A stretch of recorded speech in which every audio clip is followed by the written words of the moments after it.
If you give me 35 seconds, I'm going to share with you 3 simple tips on why you should visit Pasir Ris. Number 1, they have tremendous food. They have a huge central hawker centre with 2 levels, and upstairs even has a hipster and halal section. Number 2, tremendous wildlife. Just 3 minutes walk from the MRT station and you are in the Pasir Ris mangrove boardwalk, where you can see tree crabs, tree frogs and lots of other tree things. Number 3, there's a lot of trees.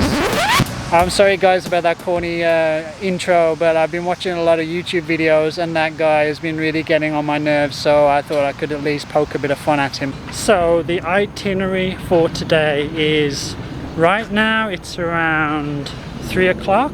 So what I'm doing first, I'm going to head over to the mangrove and have a look around, see if there's anything interesting. Then around 5 p.m. I'm going to head back over to Pasir Ris to get some dinner, and then after dinner I'm going to come back over here and do a night mangrove tour. Hopefully there'll be different kinds of wildlife around.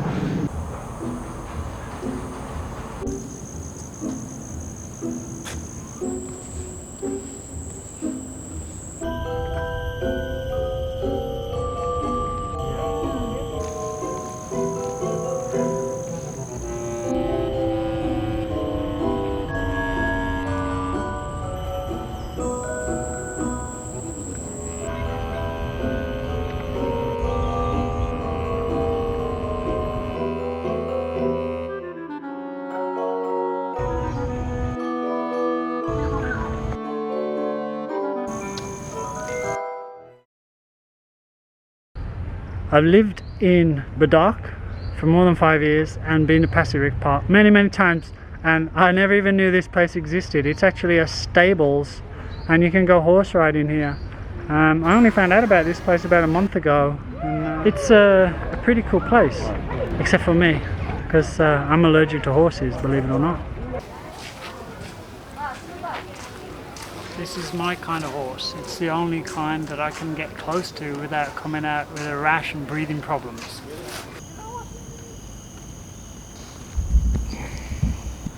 Okay guys, we're done at the mangrove boardwalk, and we also took a little detour around other parts of the park to look at some well-known bird haunts.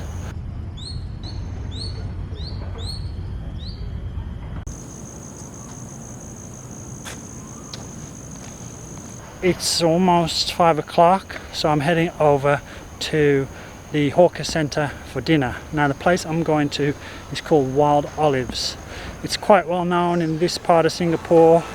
It's Western food and they do really good food, and the portions are huge and the price is very reasonable.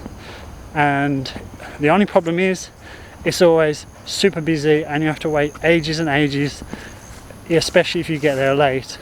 So I'm heading over there right now, and after dinner coming back over for an evening mangrove session. Okay guys, so I'm here on the 2nd floor and it's 15 minutes before the place opens and there's already about 12 people in line. It's my 3rd trip here to try and get some food, and the other 2 times the line was so long I didn't even stay. I just ate something else and then left.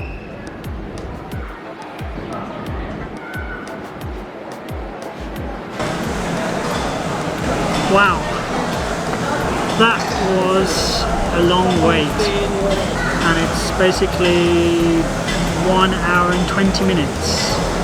But first impressions, look at the size of that. That's a pork cutlet, and then the sides, this is the mushroom rice, which is supposed to be really good, and then seasonal vegetables, and then you've got a mustard sauce to go with the pork. And I also got a side soup to try. It's I think it's mushroom, and believe it or not, all this food was $6.90. It's really good value for money. And I also got a nice pint of golden ale, for $10 from, there's a place that sells beer just over there. Nice beer. I'm going to try the soup first.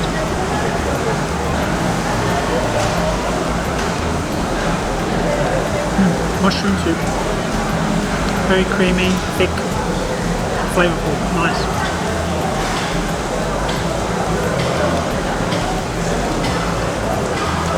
I didn't add any salt and pepper just to see what it tastes like, and it stands up on its own. Let's try the pork cutlet.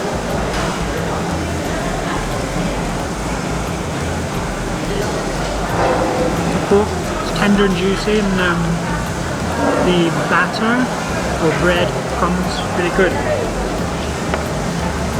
The rice is nice too. Got kind of caramelized onion in there, which really gives it a bit of extra taste. As they would say on MasterChef, this is a serious plate of food. Wow, I don't know what to say. I started speaking to the people next to me in the line, and it turns out the lady likes my videos, and they've gone and bought me another beer. So I've got 2 beers now. I'm going to be drunk. Please, I don't know what to say, except thank you very much. So kind.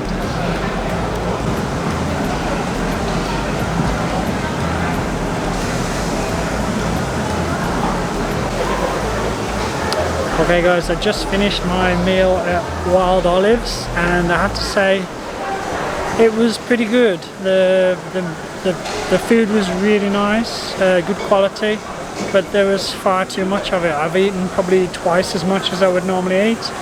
But I mean, if you're in the area and you want a good feed of Western food, then you should check it out. I mean, $6.90 for that much food.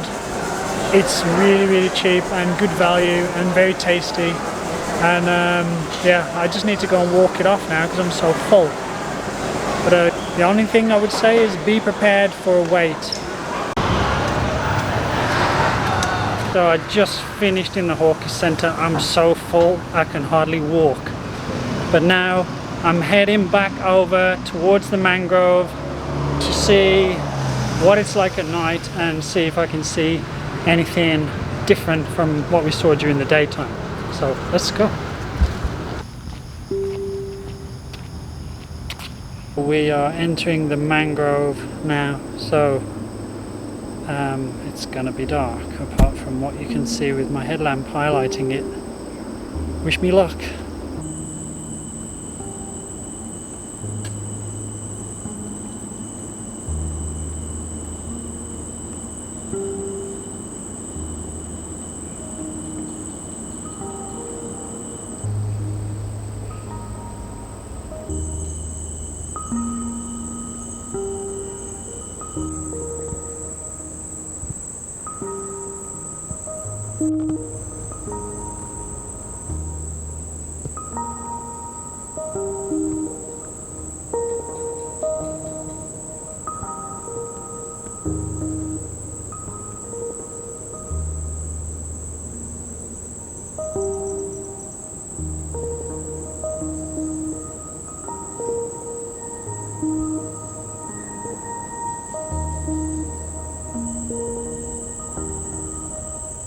One thing I've noticed is there's a lot of open clam or cockle shells lying around on the mangrove floor.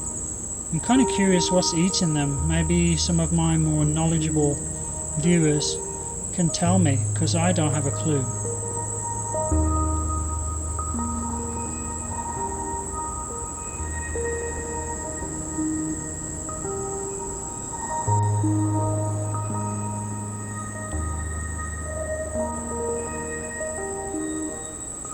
Well, if nothing tonight, I've answered one of the great mysteries of life, and that is dragonflies sleep. So we are done for the night in the mangroves, and I'm heading back to the MRT and ready to go home. It wasn't a bad night session. At least we got to see one snake. Although it was a dog-faced water snake, nothing fancy. I would have loved to have seen a viper or something similar, but maybe next time. Yeah, so that's it for today's video. If you enjoyed it, please don't forget to give me a thumbs up. And only 15% of you are subscribers according to my stats. So if you're not already a subscriber, then please consider doing so. And if, like so many of my existing fans, you can't exist on a Saturday without my latest video, then please hit the bell for notifications. So that's it for today, guys. I'm heading home now. Take it easy, and I'll see you next time. Over and out.